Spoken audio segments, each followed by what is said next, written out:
Light Miser here, aka Kimball. So I'm back here again on my daughter's 2011 Dodge Grand Caravan, and the alternator's gone out. So what I'm going to show here is how to replace the alternator. I believe this works for 2006 to 2016. Or 2009 to 2016. I'll have to check on that, on how old. But I know the 2016 is basically the same steps there. The alternator itself isn't too horrible to get to. The big problem is you got to get a bunch of junk out of the way. So to have a shop do this, you're looking between, depending on the quality of the alternator they use, between $260 to $360 for the alternator itself. Then it could be upwards of $800, $900 for the time with the mechanic. And they're not trying to rip you off. There's just that much involved with getting junk out of the way and back in. All told, I'm guessing this is going to be about a 3-hour job. But again, it's something that you can do yourself. It's not too horrible. You don't need that many tools to get it done. So if you're just looking at how this is done, go ahead and fast forward to the next point. I'm going to describe a bit for those that are trying to figure out what's wrong with their car, symptoms to look for. So my daughter was getting some in and out. For those on the East Coast, it's a really good hamburger chain. And while she was in the drive-thru, suddenly the car started shaking and every alert came up on the screen. And then she went into the main parking lot, shut the car off, hoping to reset it, went to start it back up, wouldn't start again. Actually, I had it towed to a shop that I trust here just because I didn't have time that night to deal with it, and especially with it staying in a public parking lot. And they discovered that a wire connecting to the camshaft sensor had come off. They put that back on there. Didn't charge me much time at all for that. Seemed honky-dory. The next day, she drove it around for a bit. On her way back home, it shuttered again. All the alerts came on. She took a picture of it. I'll see if I can include that in when I edit this together. Got home, shut it off, went to turn it on again, and wouldn't turn on again. So I came over, had a look. She took all the wiring. The wiring was good. I'm glad they found that cam sensor. Made the rest of this a lot easier.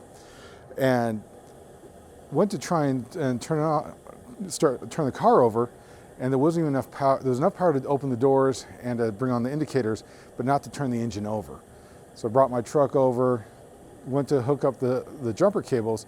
Now, normally when you hook up jumper cables on a car that has any kind of life to the battery, once you've got the positive leads on, you've got the negative lead on the charging side, and you go to hook the negative lead onto the receiving side, you'll get a spark.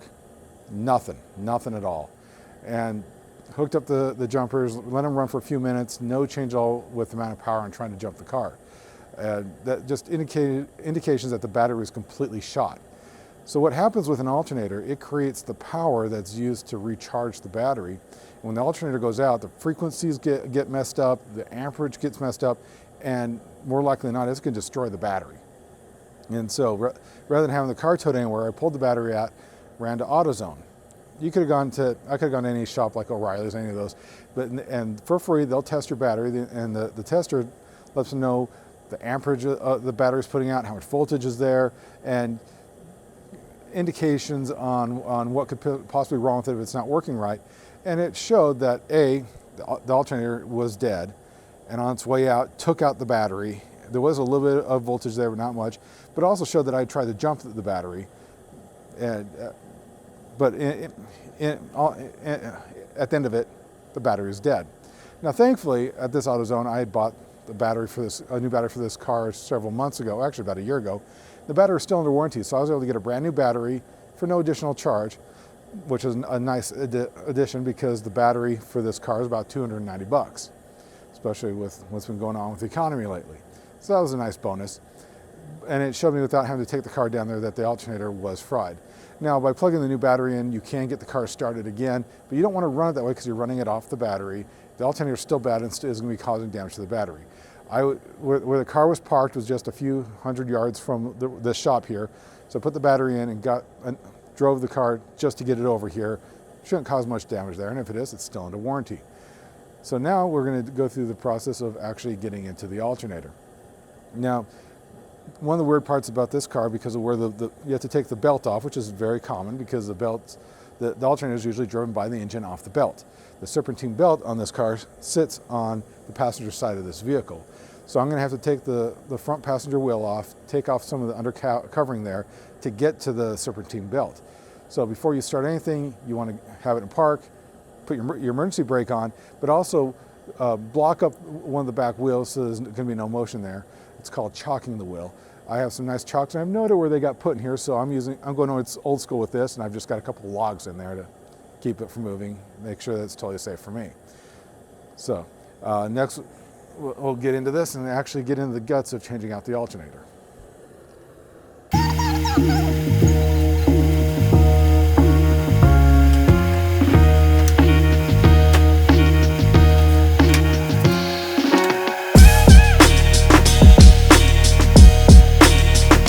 The alternator itself sits down in there underneath the camshaft. This is the camshaft right here, one of them. And a lot of the work you can do on top once you get stuff out of the way. That's where a lot of the time is. But once we get the serpentine belt off, we do need to get this fan shroud out of the way here. And this overflow hose here. Some people take the overflow out altogether. I am going to see if I can do this without pulling off the radiator hose. I may or may not. I'm hoping I can do it without messing with that, but if so, not the end of the world. The rest of the work is from underneath, and that's what we'll get to next. That's actually where I'll start at.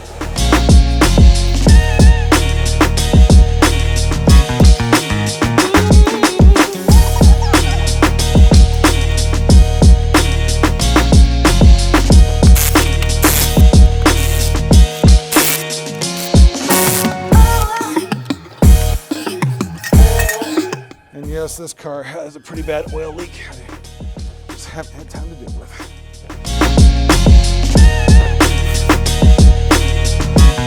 Yeah, let's look.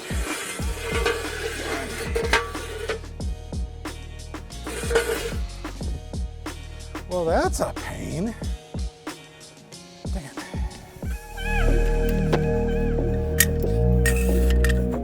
I can't get this high enough for how high that jack stand is, and I also can't. This is the wrong place to put the jack stand, so put the jack stand back farther from where I'd like to have it. But this jack has a little bit of a leak to it, so I have to put things on a jack stand.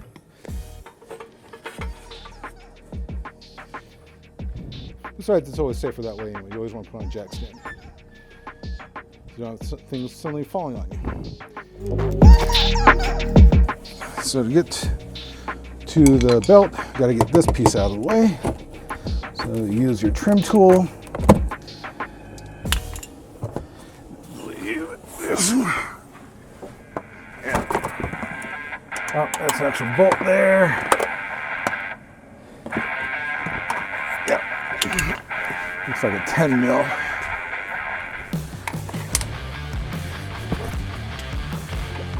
Yep. It's a 10 mil. Middle of summer, about 110 degrees out. The fan belt had shredded apart on this. The serpentine belt shredded apart on this. My daughter discovered it when she pulled into work at the airport. So I got to go out there with my tools, and a couple blankets to keep from frying on the blacktop. Oh, there's another push pin up here. There we go. Ew, that's nasty. Wow, that has gotten bad. There was also a coolant leak that just got fixed just like 2 weeks ago on this. I'm sure part of this is nastiness from that. But this has gotten so much worse than when I had to fix her belt. And I'm not going to try and get the camera down underneath here. My tripod's not short enough. Oh, that is nasty.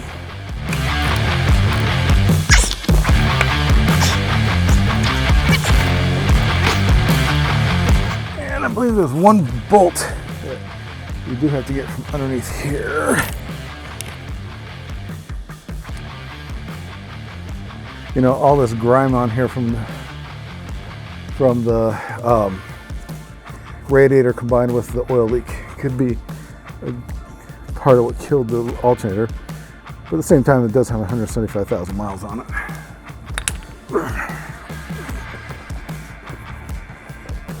So I'm trying to clear off this bolt down here so I can actually see it enough to get a tool on it. This is so nasty.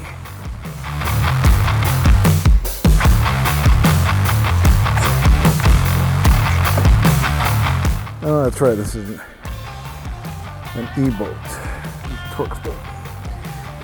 Well, shoot. So this is a reverse Torx, which is an E-bit. But I just remembered it's an E8 and I only have down to E10, so I'm not going to be able to finish this tonight because I won't be able to get that last bolt on, but I'm going to get as far as I can. So I'll have to go back on top and get everything else done on top. All right, like every time you work on a car like this, first thing you do, pull the shroud cover off. Now, because we are playing with the alternator, which despite the charging on this, you do want to make sure you unhook your battery. Don't even hook it all the way, just the negative lead. Again, 10 mil. That way you're not going to light yourself up when you get down to the alternator. Alrighty. I don't want to pull the overflow off if I can avoid it, just because I know it's going to create a mess, but I probably will have to. But we'll deal with that in a sec here. There's a red slider on this. I think you got to push back. Yeah, it's a red slider right there. To get to the push lock. Don't yank on the cable like I just did. Yeah, come on. And let's get a flathead, see if that does better.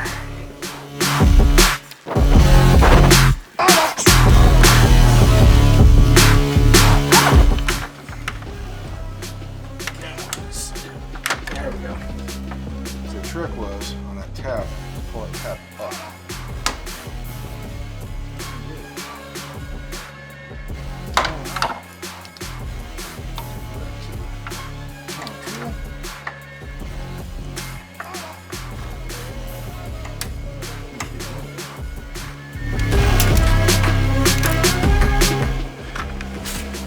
Another the actual fan harness way down in there.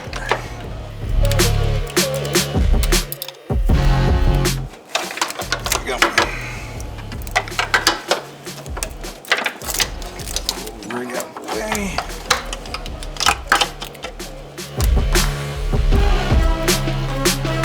The overflow kind of slides up and off. Gotta get a new cap for that. You're contaminated quick. There we go. There we go. Because I did work on the coolant system recently. It completely topped everything off nicely, which was a pain in the ass. So I have to find somewhere safe to put that. So. The shroud itself just hangs on there, but I did read or see that sometimes the plastic hooks on them just get caught up with age, get a little warped. So if you're going to pry it just a tiny little bit, otherwise you run the danger of snapping the holders. I'm thinking my other tool might be better for that.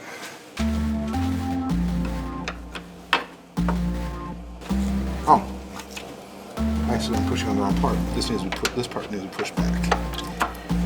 Much better. Actually wasn't too bad at all. And I'm just gonna work it out of here without damaging the fins on the radiator. Come on. There's a tight fit in there. Yeah, I'm thinking it's just going to be a whole lot easier if I pull that radiator hose out of there. I'm probably going to lose some fluid here. Do I have a pan right now? There we go.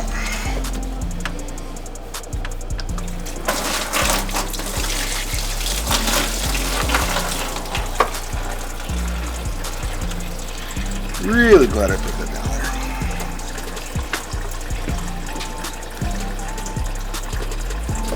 what a lot of guys try to do without pulling that out of there.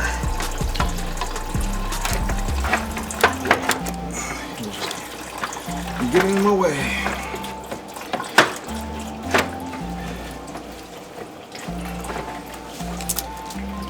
Harnesses not helping either.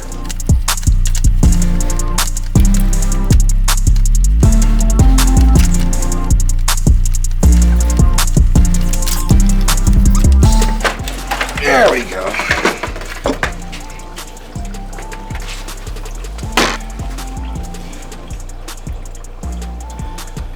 All right. So the Torx bolt down below. So 13 millimeter here, 13 millimeter here, and I believe a 10 millimeter on the actual power line. The power line has a cap. It's supposed to sit on it, which isn't right now. And actually, the top side of this looks really nice. All the gunk's on the other side. And it's not a 10, and this one's too deep to go under.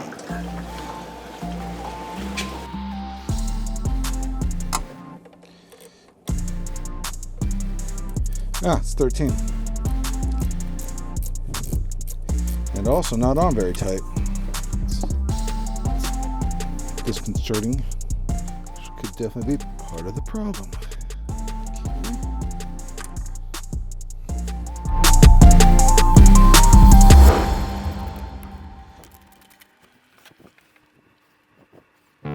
Now the reason why you got to pull the shroud out of the way is these bolts holding on the alternator are really long. And I'm just going to pull one out for now until I get that bottom bolt out tomorrow.